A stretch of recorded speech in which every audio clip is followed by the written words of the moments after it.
Assalamualaikum warahmatullahi wabarakatuh. Alhamdulillahirrabbilalamin. Wabihi nasta'in. Wa ala umuri dunya waddin. Wassalatu wassalamu ala asyrafil anbiya'i wal mursalin. Wa ala alihi wa sahbihi ajma'in. Amma ba'du. Di sini saya Robiatul Adawiyah akan menjelaskan kepada kalian semua mengenai modul 6 pada mata kuliah etika profesi dengan judul Pembinaan Profesi Guru.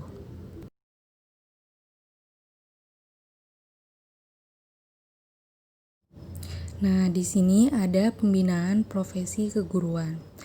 Pembinaan dalam Kamus Besar Bahasa Indonesia, pembinaan adalah proses, cara, penyempurnaan, atau kegiatan yang dilakukan secara efisien dan efektif untuk memperoleh hasil yang lebih baik.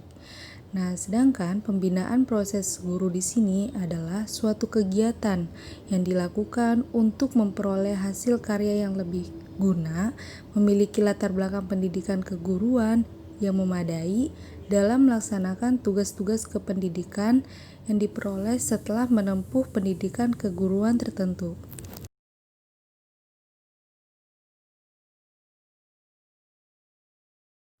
Di sini ada ciri-ciri guru profesional. Yang pertama, mempunyai komitmen pada proses pembelajaran.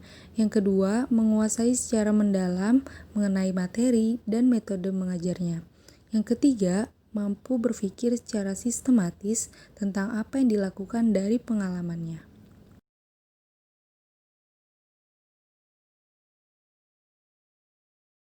Strategis pembinaan profesi guru menurut Danim 2011 dilihat dari sisi prakarsa lembaga, pembinaan dan pengembangan profesi dan karir guru dilaksanakan dengan berbagai strategi diantaranya yaitu dalam bentuk pendidikan dan pelatihan atau diklat maupun bukan diklat.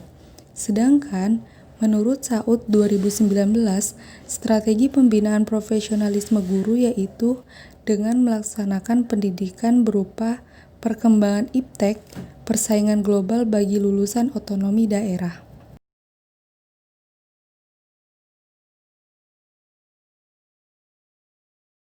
Kompetensi utama dalam pembinaan profesi guru ada 4. Yang pertama pedagogik, yang kedua kepribadian, yang ketiga sosial, yang keempat profesional.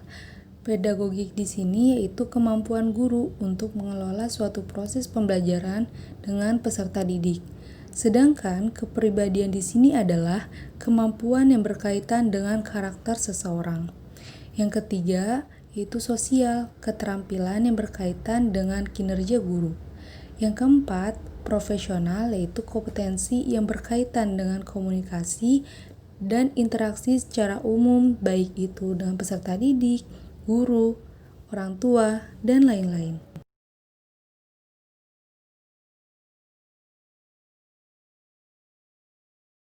Model pengembangan guru ada 5. Yang pertama, pengembangan guru yang dipandu secara individual. Yang kedua, observasi. Yang ketiga, keterlibatan dalam suatu proses pengembangan atau peningkatan. Yang keempat, pelatihan. Dan yang terakhir, pemeriksaan. Pengembangan guru yang dipandu secara individual maksudnya, para guru dapat menilai kebutuhan belajar mereka dan mampu belajar aktif serta mengarahkan diri sendiri. Para guru harus dimotivasi saat menyeleksi tujuan belajar berdasarkan penilaian personil dari kebutuhan mereka. Sedangkan yang observasi dan penilaian dari instruksi menyediakan guru dengan data yang dapat direfleksikan dan dianalisis untuk tujuan peningkatan belajar siswa. Refleksi oleh guru pada akhirnya dapat ditingkatkan oleh observasi lainnya. Keterlibatan dalam suatu proses pengembangan atau peningkatan di sini itu pembelajaran orang dewasa lebih efektif ketika mereka perlu mengetahui atau perlu memecahkan suatu masalah.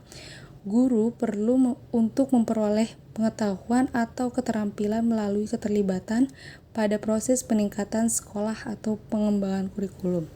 Sedangkan yang pelatihan di sini ada teknik-teknik dan perilaku yang pantas untuk ditiru guru dalam kelas.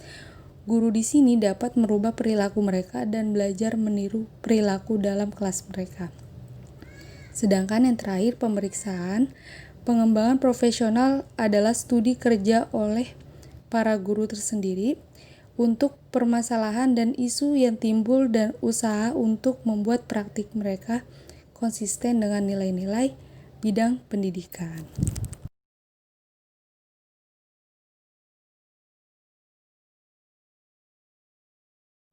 Tugas dan tanggung jawab penggunaan jasa tenaga pendidikan.